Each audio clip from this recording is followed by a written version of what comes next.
మన ముఖ్యమంత్రి చంద్రబాబు నాయుడు గారు ఉరవకొండలో పర్యటించడం జరిగింది. అనంతపురం జిల్లా ఉరవకొండలో పర్యటించడం జరిగింది.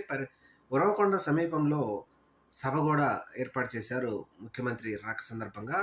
ఈ సభ సందర్భంగా ఒక ఆశ్చర్యకర ఘటన జరిగింది. అదేంటి అంటే, కూటమిలో భాగస్వామ్యాల పార్టీలైనటువంటి అతిపెద్ద భాగస్వామ్య పార్టీ బీజేపీ పార్టీకి సంబంధించిన అనుబంధ విభాగమైనటువంటి ఏబీవీపీకి సంబంధించిన కార్యకర్తలు, అలాగే ముఖ్యమంత్రి చంద్రబాబు నాయుడు గారు సభను ఉద్దేశించి మాట్లాడుతున్నప్పుడు, ముఖ్యమంత్రి గారు 2029 వరకు ఆ లోపల పేదరికం లేకుండా చేస్తాను, పేదరికాన్ని నిర్మూలిస్తాను అని చెప్తున్నటువంటి చంద్రబాబు నాయుడు గారు చెప్తున్న సందర్భంలో, ఏబీవీపీ, బీజేపీకి సంబంధించిన నాయకులు ప్లకార్డులు పట్టుకొని చంద్రబాబు గో బ్యాక్, ముఖ్యమంత్రి గో బ్యాక్ అంటూ రకరకాల సంఘటనల మీద నిరసన తెలపడంతో కంగుతిన్న ముఖ్యమంత్రి గారని చెప్పొచ్చు. ఎందుకంటే అక్కడ వారు ఎక్స్‌పెక్ట్ చేయలేదు ఈ విధంగా జరుగుతుందని.